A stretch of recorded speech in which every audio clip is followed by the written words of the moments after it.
Hello guys, അപ്പോൾ നമ്മളിന്ന് Alappuzha municipality വരെ പോവുകയാണ്. ആരുൻ്റെ പേര് ആഡ് ചെയ്തിട്ടുണ്ടായിരുന്നില്ല, അപ്പോൾ അതൊന്ന് ആഡ് ചെയ്യണം. നമ്മൾ ബേബി ഉണ്ടാകുന്ന ടൈമിൽ തന്നെ ഹോസ്പിറ്റലിൽ നെയിം ആഡ് ചെയ്യുകയാണെന്നുണ്ടെങ്കിൽ അവിടെ നിന്ന് ഓട്ടോമാറ്റിക്കായിട്ട് രജിസ്റ്റേർഡ് ആയിക്കോളും. ഇങ്ങനെ സെപ്പറേറ്റ് പോയി രജിസ്റ്റർ ചെയ്യേണ്ട ആവശ്യം വരില്ല. ഇവിടെ ഞാനും വിച്ചു എന്ന് വെച്ചിട്ടുണ്ടെങ്കിൽ ബേബി ഗേൾ ആയിരിക്കും എന്ന് വിചാരിച്ചിട്ട് ബേബി ഗേളിൻ്റെ പേരൊക്കെയാണ് കൂടുതലും നോക്കി വെച്ചിരുന്നത്. അപ്പോൾ ഞാൻ വിച്ചുവിനോട് പറഞ്ഞിരുന്നു, ഇൻ കേസ് ബേബി ബോയ് ആണെന്നുണ്ടെങ്കിൽ തന്നെ പേരൊന്നും കൊടുക്കണ്ട, നമുക്ക് പിന്നെ അപ്ഡേറ്റ് ചെയ്യാമെന്ന് പറഞ്ഞിട്ടുണ്ടായിരുന്നു.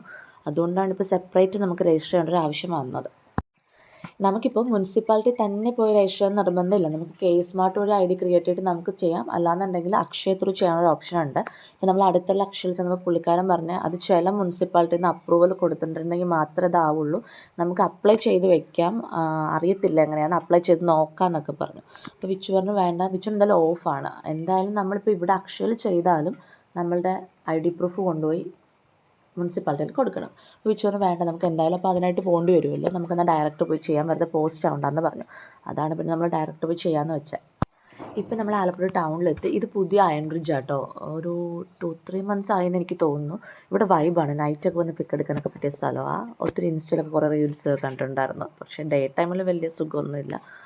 അപ്പോൾ അത് പാസ് ചെയ്തിട്ടാണ് നമുക്ക് മുനിസിപ്പാലിറ്റിയിലോട്ട് പോകേണ്ടത്. പോകുന്ന വഴിക്ക് അത്ര മഴയായിരുന്നു. മഴ ഇങ്ങനെ വന്നും പോയൊക്കെ നിൽക്കുമായിരുന്നു.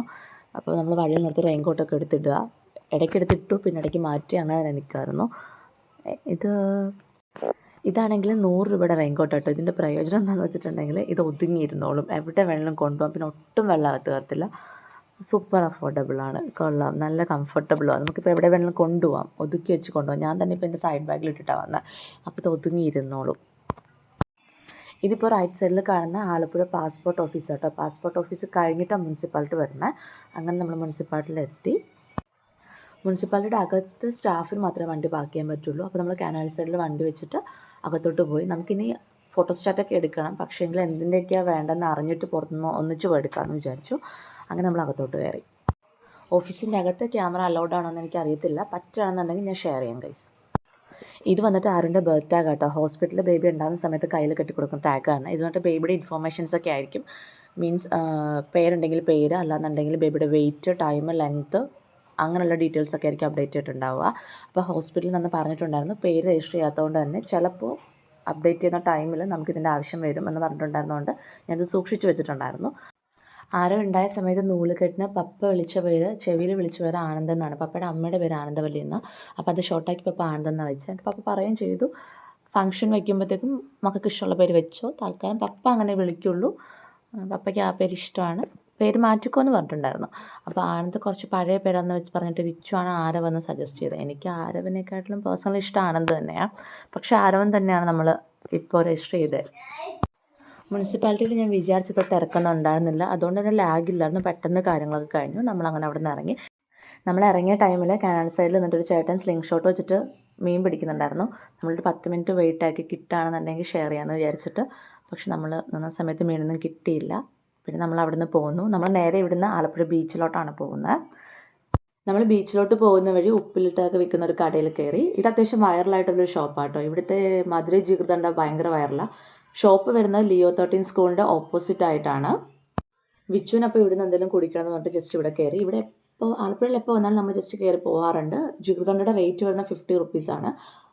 ഒരെണ്ണം ഉണ്ടെങ്കിൽ രണ്ടുപേർക്ക് ഷെയർ ആക്കി കുടിക്കാം. പിന്നെ ഞാൻ ഇടയ്ക്കൊരു ചായ കുടിച്ചിട്ടുണ്ടായിരുന്നു, അതുകൊണ്ട് തന്നെ എനിക്ക് വേണമെന്നുണ്ടായിരുന്നില്ല. വിച്ചുവിന് ഒരെണ്ണം പറഞ്ഞു. ഇവിടെ ഒരു ഉമ്മയാട്ടോ നിൽക്കുന്നത്. ഉമ്മയുടെ ഷോപ്പാണ് ഇത്. ഹസ്ബൻഡാണെന്ന് എനിക്ക് തോന്നുന്നു, എനിക്കറിയത്തില്ല. ഉമ്മ ഭയങ്കര കമ്പനിയാണ്. ഇതിന് മുന്നേ ഞങ്ങൾ വന്നിട്ടുണ്ട്, 2-3 വട്ടം വന്നിട്ടുണ്ട്. പുള്ളിക്ക് യൂട്യൂബ് ചാനലൊക്കെ ഉണ്ട്, അത്യാവശ്യം വൈറലാണ് പുള്ളി. ഇതിൽ പാൽ ആഡ് ചെയ്യുന്നുണ്ട്, അതുപോലെ കസ്കസ് ആഡ് ചെയ്യുന്നുണ്ട്, മിൽക്ക് മെയ്ഡ് ആഡ് ചെയ്യുന്നുണ്ട്. അതുപോലെ തന്നെ ഇപ്പോൾ ഇട്ട സംഭവം എന്ന് വെച്ചിട്ടുണ്ടെങ്കിൽ അതവർ പറയുന്ന ബദാമിൻ്റെ മരത്തിൽ പിടിക്കുന്ന ഒരു ടൈപ്പ് ജെല്ലാണ്. അത് അവർക്ക് എവിടെ നിന്നാണ് കിട്ടണമെന്നൊന്നും എനിക്കറിയത്തില്ല. പക്ഷേ അതാണ് അതിൻ്റെ ഹൈലൈറ്റ് എന്ന് എനിക്ക് തോന്നുന്നു. കഴിച്ചപ്പോഴും എനിക്കങ്ങനെ വേറൊരു ഫ്ലേവർ എന്ന് വെച്ചാൽ നമ്മൾ നോർമലി കുടിക്കുന്നൊരു ടേസ്റ്റ് അല്ല അത്. ഇപ്പോൾ കമ്പയർ ചെയ്ത് പറയാനാണെങ്കിൽ എന്തിൻ്റെ കൂടെ കമ്പയർ ചെയ്യുന്നത് എനിക്കറിയത്തില്ല. നമ്മളുടെ ഈ പാലടയൊക്കെ ഇല്ല, അതിൻ്റെയൊക്കെ ഒരു ടേസ്റ്റ് എവിടെയൊക്കെയോ വരുന്നുണ്ട്. ബദാമിൻ്റെ എന്തൊക്കെയോ ഒരു ടേസ്റ്റ്, പക്ഷേ ഒരു വെറൈറ്റി ടേസ്റ്റാണ്. അത് കൊള്ളാം. എനിക്ക് തോന്നുന്നു മേ ബി അതായിരിക്കും സംഭവം അങ്ങ് വൈറലായത്. നമ്മളങ്ങനെ ജിഗർദണ്ഡയെ കുടിച്ചിട്ട് അവിടെ ഇറങ്ങി. അങ്ങനെ പോകുന്ന വഴിക്ക് നമ്മൾ സ്കൾപ്ചറൊക്കെ ഉണ്ടാക്കി വെച്ചേക്കുന്ന ഒരു ഷോപ്പും ഉണ്ട്. അത് കളിമണ്ണ് കൊണ്ടെന്തോ മണ്ണ് കൊണ്ടെന്തോ ആണ്. അങ്ങനെ നമ്മൾ അവിടെ കയറി ഒരു ബുദ്ധനെ വാങ്ങണമെന്നുണ്ടായി. പക്ഷേങ്കിൽ വലിയ സൈസായിരുന്നു ബുദ്ധനൊക്കെ, ചെറിയ സൈസ് ഉണ്ടായിരുന്നില്ല. നമുക്ക് ഓൾറെഡി ഡൈനിങ് ടേബിളിൽ ഒരു ചെറിയ സൈസ് ബുദ്ധൻ ഇരിക്കുന്നുണ്ട്, പക്ഷേ അതിൻ്റെ മൂക്ക് ഇങ്ങനെ ആരും മറിച്ചിട്ടപ്പോഴത്തേക്കും മൂക്ക് ഇങ്ങനെ പൊട്ടിയിരിക്കുക. അപ്പോൾ അതുണ്ടെങ്കിൽ എടുക്കാമെന്ന് വിചാരിച്ചിട്ടാണ് കയറിയത്. അങ്ങനെ ഉണ്ടായിരുന്നില്ല. പിന്നെ നമ്മൾ ജസ്റ്റ് കയറിയതല്ലെന്ന് വിചാരിച്ചിട്ട് മണ്ണ് കൊണ്ടുണ്ടാക്കുന്ന കുടുക്കയില്ലേ, അത് ഒരെണ്ണം വാങ്ങിയിട്ട് വേഗം അവിടെ നിന്ന് ഇറങ്ങി. ബീച്ച് സൈഡിലോട്ട് പോകുന്ന വഴിക്ക് ഇങ്ങനത്തെ ഒത്തിരി ഷോപ്പുണ്ട്. അത്യാവശ്യം അഫോർഡ് ചെയ്യാവുന്ന റേറ്റ് 250 റേഞ്ചിലൊക്കെ, എനിക്കറിയത്തില്ല പുറത്ത് എത്ര റേറ്റ് പറഞ്ഞതെന്ന്, ഒരു 250 റേഞ്ചിലൊക്കെ അവിടെ സ്റ്റാർട്ടിങ് ഉണ്ട്. നല്ല ഷോപ്പാട്ടോ. അടുത്തടുത്ത് തന്നെയായിട്ട് 1-2 ഷോപ്സ് ഉണ്ട്. പക്ഷെ എനിക്കൊന്ന് കുറച്ചുകൂടെ കളക്ഷൻസ് വരുന്ന ഇവിടെയാണെന്ന് തോന്നുന്നു. പിന്നെ നമ്മളവിടെ ഇറങ്ങിയില്ല, നേരെ ബീച്ചിലോട്ട് പോയി. ഇത് ആലപ്പുഴ ലൈറ്റ് ഹൗസാണ്. നമ്മളങ്ങനെ ബീച്ചിലെത്തി. തിരക്കൊന്നും കാരണം തിങ്കളാഴ്ച എന്തോ ആയിരുന്നു നമ്മൾ പോയതെന്ന് എനിക്ക് തോന്നുന്നു. തീരെ തിരക്കുണ്ടായിരുന്നില്ല. അതുമല്ല ക്ലൈമറ്റ് ഭയങ്കര മോശമായിരുന്നു. ഇങ്ങനെ മഴയൊക്കെ വന്ന് വല്ലാണ്ട് കിടക്കുമായിരുന്നു. ആരും ഉണ്ടായിരുന്നില്ല. അവിടെ 1-2 ചെറിയ ചെറിയ ഷോപ്സൊക്കെ ഉണ്ട്. അപ്പോൾ അവിടെ ഉള്ളവർ മാത്രമേ ഉണ്ടായിരുന്നുള്ളൂ. അല്ലാണ്ട് തീരെ തിരക്കുണ്ടായിരുന്നില്ല. പിന്നെ ലൈഫ് ഗാർഡ് ഉണ്ടായിരുന്നു. അങ്ങനെയൊക്കെ തന്നെ. അങ്ങനെ നമ്മൾ കുറച്ച് സമയം ബീച്ചിൽ സ്പെൻഡ് ചെയ്തു. ആരുവിന് ഒരു കളിക്കുന്ന ടോയ് വാങ്ങി. തിരക്കുണ്ടായിരുന്നില്ല. അവരൊക്കെ അതൊക്കെ ഒതുക്കി വയ്ക്കുമായിരുന്നു. മഴ ആയതുകൊണ്ട് എല്ലാം ഒതുക്കി, നനഞ്ഞു പോകത്തില്ലേ, അതുകൊണ്ട് എല്ലാം ഒതുക്കി അങ്ങ് മാറ്റി വയ്ക്കുമായിരുന്നു. ഇത് ഞാൻ ചിരിക്കുന്നത് എന്താണെന്ന് വെച്ചിട്ടുണ്ടെങ്കിൽ ലൈഫ് ഗാർഡ് അവിടെ ഇരിക്കുന്നുണ്ട്. പക്ഷേ എനിക്കറിയത്തില്ല ലൈഫ് ഗാർഡാണെന്ന്. പുള്ളി ഞാൻ അങ്ങോട്ട് ഇറങ്ങിയപ്പോഴത്തേക്കും ബീച്ചിലടിച്ചിട്ട് വഴക്കിട്ടു. പക്ഷേ ഞാൻ വെള്ളത്തോട്ട് ഇറങ്ങില്ല കേട്ടോ. ഞാൻ പൊതുവേ ബീച്ചിൽ അങ്ങനെ ഇറങ്ങാറില്ല. കാരണം എനിക്ക് കാലൊക്കെ നിറഞ്ഞാൽ ഭയങ്കര അസ്വസ്ഥയാണ്. അപ്പോൾ ഞാൻ അങ്ങനെ ഇറങ്ങാറില്ല.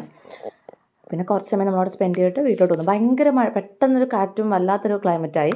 പിന്നെ നമ്മൾ പെട്ടെന്ന് ഓടിപ്പടച്ച് വീട്ടിലോട്ട് പോന്നു. അങ്ങനെ നമ്മളുടെ ഇന്നത്തെ ഡേ ഇവിടെ വൈൻഡപ്പ് ചെയ്യാണ്. നെക്സ്റ്റ് വീഡിയോയിൽ കാണുന്നവരെ ബൈ.